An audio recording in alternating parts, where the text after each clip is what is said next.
Good morning, everybody. Sorry, that it's allergy season in North Carolina. I have a guest with me this morning, and I'm very excited, Dr. Kurt West. Hey, Dr. West. Hi, yeah, I'm Kurt West. I am an associate professor of psychiatry at the Uniformed Services University here in Bethesda, Maryland. Ooh, now you guys had some massive storms last night. Did you guys come through that okay? We came out just fine, but boy, was it an unusual night for Bethesda or for the Maryland, yeah, Oh, Montgomery yeah. County.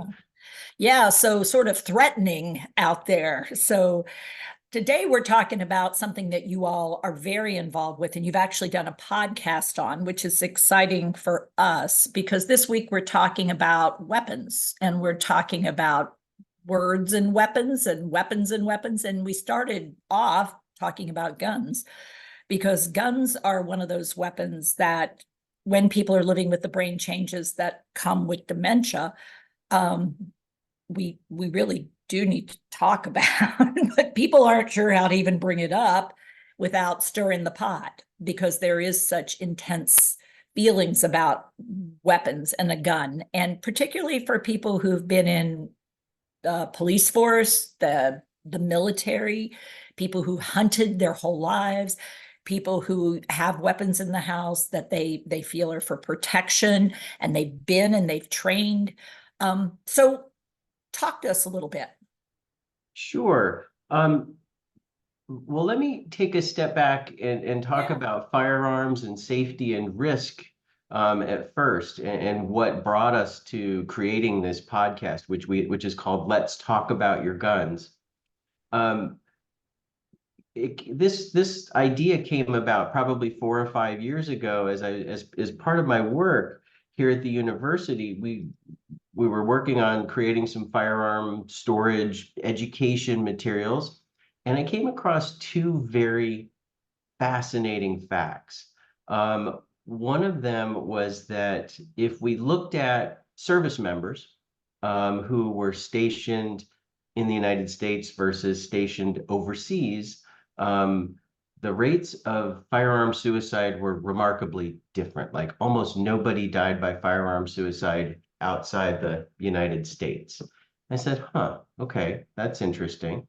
And then you add to that um, a study that was done in Denmark about 15 years ago when they interviewed suicide attempt survivors, and they asked them how long from when you thought about taking your life until you actually acted, and over half of them, it was less than 10 minutes.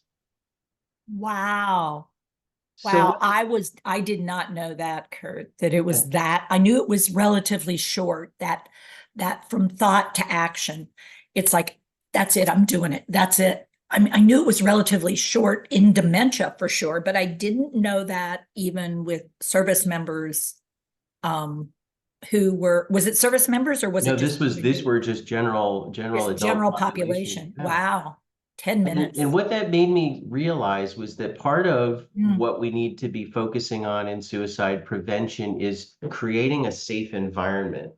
So you don't always know when that impulse might come. And for most of us, it will never come. And that's wonderful. But when it does, if you can put some time and space between that impulsive thought and that very dangerous act, then we can save some lives.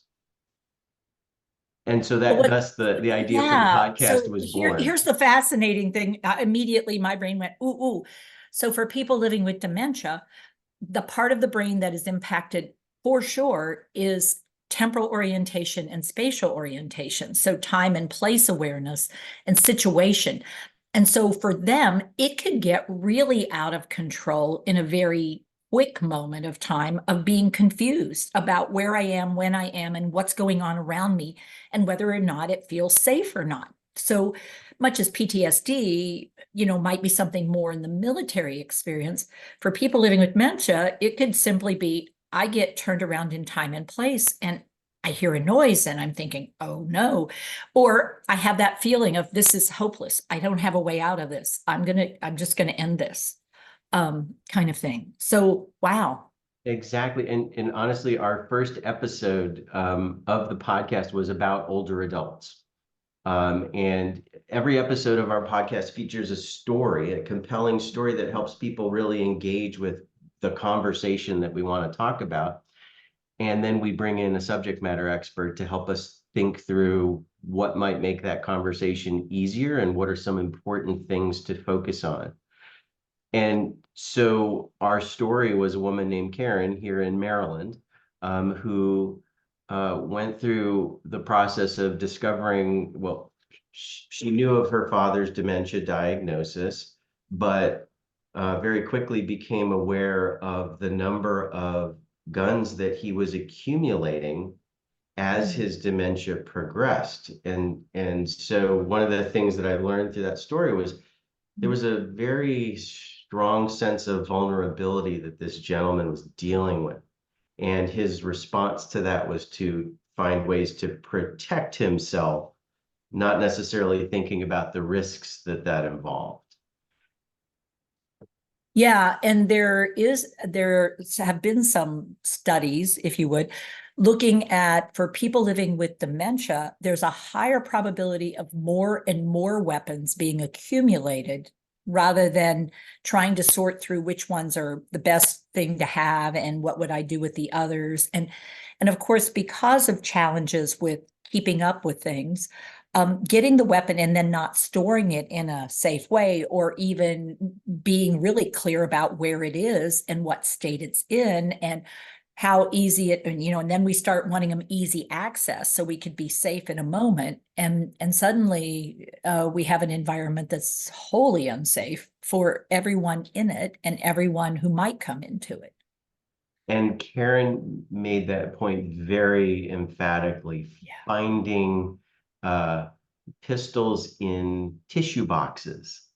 Yeah. And where it really became challenging for her was when she thought about her children Yeah. going over to their grandparents' house and being concerned that there may be guns everywhere and they may be loaded and they may be unsecured.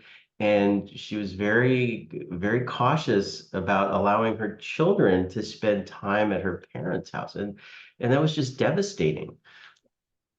So the social isolation that can happen because we get fearful, we become, and it's legit. I mean, because we know that kids don't have prefrontal cortex skills. They don't have the logic. Say, hey, mom, I found I found grandpa's pistol, and I know that probably shouldn't be there. I wanted to bring it to you and let you take a look and see if it's loaded. I mean, that's not going to be what kids don't have that kind of thoughtfulness typically. And it's It's like, wow, look what I found, man. It, How it cool is is this? it Yeah. is funny that you bring that up because I did an interview just this week for an upcoming episode, and the woman I was talking to, we were talking about growing up, and she was talking about growing up at her grandparents' house in Arkansas and how Daddy kept the guns in the back and and and they weren't locked. And I said, huh. And we were told never go back there. And I looked at her and I said, well, how did you know that they weren't locked? Well, of course I went back there. Yeah. I mean, when I grew up in West Virginia, we had guns in various places around the house. Because well, there were animals that might come and mess with the sheep, so you had to have something you could shoot over their heads, so they would run off and the sheep would be safe. I mean, we were a working farm, so we had hawks that would come and try to eat the chickens, and so I mean, I grew up with weapons around us Mhm. as part of life, and it was used very differently than I would even consider using it today. But that's the problem. I mean, when we're talking about dementia, is it today or is it yesterday? Is that sound somebody chasing the sheep, and so I got to get out and get them? Is that a bad situation? I've lived in a bad situation. Is that the bad situation coming back again? Or am I in a place where I can't handle this anymore and I just want it to be done? Or are there someone else in my home that could be injured by this or killed by this thing that we have in the house that's designed for defense, but in fact moves into offense very quickly if I feel threatened? Yeah, and what you're describing are fairly complex thought processes that, depending on somebody's level of cognitive impairment, they may not They may Not not possible. be living in that space. Yeah. And so one of the things that we learned in pulling this episode together was the value of advanced planning. And we came across this wonderful resource called the Firearm Life Plan. And they actually have a website. It's called firearmlifeplan.org. And it allows children to have this conversation with their aging parents. And it's built around two key steps. One is getting an inventory of what firearms there are, but then having a conversation about what would you like what would you like your legacy to be with this firearm? Um, and the intent is to have those conversations sooner rather than later. Absolutely. And this is that tricky part for everyone, is recognizing with increasing age, because there is a risk of a variety of health conditions that might arrive suddenly, might arrive unexpectedly, might gradually build up, might change cognitive capacity. Having this done ahead of time is a great first step. And I'm going to say first step because we still then have a lot of things to deal with, but we don't even have this. How can we move forward with any assurance that this might trigger a memory at some point where I could say, now, Dad, at some point, I think we talked about what you wanted done with the rifle and the shotgun. Um, Let me go see if I can find that. And if he says, I don't remember that conversation, well, I'm not positive, but I'm almost positive we did. Tell you what, let me see if I can find the paperwork so we can at least look at it. Because I've been noticing he's cleaning them more. He's messing with them more. And so all of a sudden my brain goes, okay, yikes. Now we have, at this point, hopefully separated the ammunition from the weapon to some extent. So it's not immediately the same idea that you were recognizing, the immediacy. Like if it could take a little longer to get the ammunition and the weapon together, and we have it in different locations, that could help in that moment. Well, and truly, if we're talking about impulsive decisions, they may pass just as quickly as they came on, and Exactly. they're thinking about something else. Yep. And, Yeah, especially if we're skilled and we don't say, Dad, you can't do that because, oh boy, nothing more designed to make a threat more threatening than to participate. yeah, and I will tell you, one of the other things that we learned from Karen was how she really needed to engage her community, including talking with the local gun dealers to say, could you please not sell my dad any more guns? And it may be necessary to have those conversations. You think it might be worthwhile to hide them from your loved one. Um, well, that can work and that cannot work because Yeah, I was gonna they're say that can really. go either way depending on how you do it and what happens, so it's tricky. Securing them, that can sometimes be an avenue because, okay, well, what's the combination? Or yes, yeah, telling them that they need to have the gun safe for if the kids are going to come over, Yeah, we got to lock them up. yeah. And I know absolutely. you love visiting with the kids, Dad, but I'm terrified that something could happen. One of the kids could find the guns that I know you've got stashed because you're concerned. But we got to put the trigger things on them so they can't, we got to come up with some strategy, Dad. Would you rather do this or this? We can put it on, we can get one of those ones where it's activated and it would have to be, you have to unlock it to do it. We got And to figure out something, Dad. that is such an important thing to emphasize those constructive and connective parts of the conversation. Dad keeps these because he wants to keep a safe environment. Okay, meet me part way here and let's make it safe for everybody. For everybody. And people will respond to that. Yeah. Again, it's meeting people where they are. Yeah. Now, Kurt, do you typically also think about the idea of local law enforcement being aware of this, or what's your sort of recommendation or thought about that? Because I mean, it depends on the law enforcement group, of course, but we found sometimes that if the person has a good history with law enforcement, it can be a helpful thing to have, like, they see if they could have a gun safety class and we could go. Um, Yeah, it's interesting you would bring that up. I think um things have gotten better in terms of what law enforcement can do in these circumstances and how they can be helpful. If you had asked this question 8 years ago, when Karen actually went to law enforcement and had a bad experience, yeah. I would have given a different answer. But I think law Mhm. enforcement has gotten more knowledgeable, and again, especially if we're talking smaller communities where Yeah. people know each other, you might be able to get them to help. Now, if it is getting law enforcement to help you secure the guns, that can be more difficult. There is a process when somebody's dangerous that you can do that in most states. That's called an extreme risk protection order. But that's hard, and that's hard on a family. And Yeah. so again, as much as we can do up front, to I be mean, and ready for that this. would, I mean, for family's sake, my recommendation is typically make sure somebody else is responsible for doing that, not you.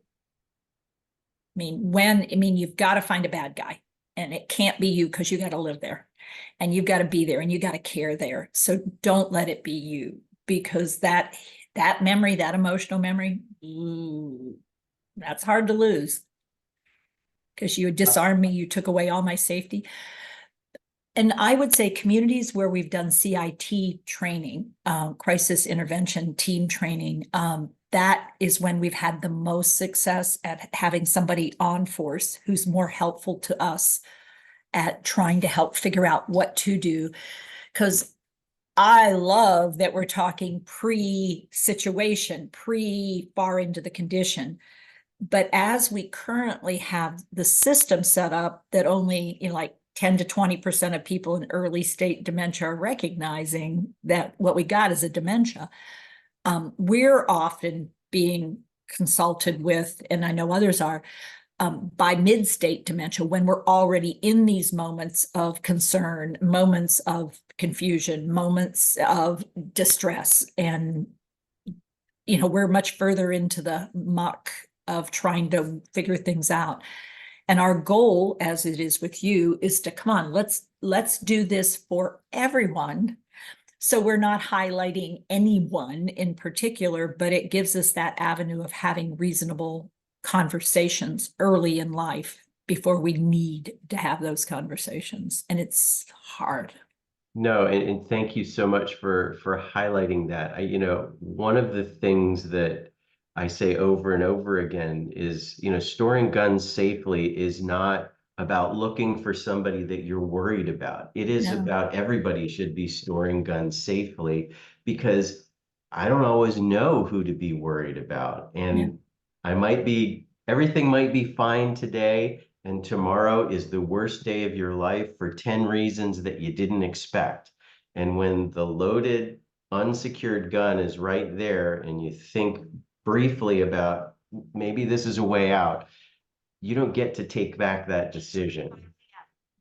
And if we add alcohol into the mix, because we try to deaden the pain first by having a drink or two, because maybe that'll help and just take away the pain, but it's not enough and it just releases the impulse. And so every step that a person has to take to unlock a weapon, to get the ammunition, to prepare the weapon for firing, every step that person takes is an opportunity to change their mind and stay around and Yeah. say, you know what, I can figure this out. Yeah. Or go for help and say, I'm feeling really crappy today. I don't know if I can do this anymore. But it goes back to a conversation rather than an action. And in other words, I can defend my life by talking rather than acting, and giving up. So, And by far the vast majority of suicide survivors will all say, I'm glad I did not succeed. Well, we want to say thank you for the work you do for the university, because it's part of a university system. Can you tell us a little bit about your connection and that how people can go on the website and the social media site for the Uniformed Services University? Sure. Again, we are the Uniformed Services University. We sometimes refer to ourselves as America's medical school because we are the only fully federally funded medical university. We also have Graduate School of Nursing and an allied health sciences college and a postgraduate dental school. So we we educate medical professionals for the uniformed services. Nice. And within the U.S. Uniformed Services University, where I work, is the Center for the Study of Traumatic Stress. We have a wonderful website with lots of resources, cstsonline.org. And within there, you can also find access to our podcast either through the website or if you go to any of the major podcasting platforms, you search Let's Talk About Your Guns. You'll find us there. We're in the process of recording our second season. We're really excited that we've been able to keep going. Hopefully we'll get a third season as well. I hope people will check it out. Leave us reviews, tell us what you think. But really, what we want to do is we want to reduce firearm suicide by having conversations about safety. We want to put time and space between an impulsive thought and a fatal act. And the truth is, this isn't about whether you're for or against guns. This is about saving lives. Yeah. Well, thank you, Dr. West. And thank you all out there who are listening and going, huh, yeah. So I could use some help. And that's a first step. I could use some help. Recognizing this is a significant issue and it could happen for any of us. So everybody take care with your care. We'll talk again soon. Thank you, Dr. West. Thank you, Teepa.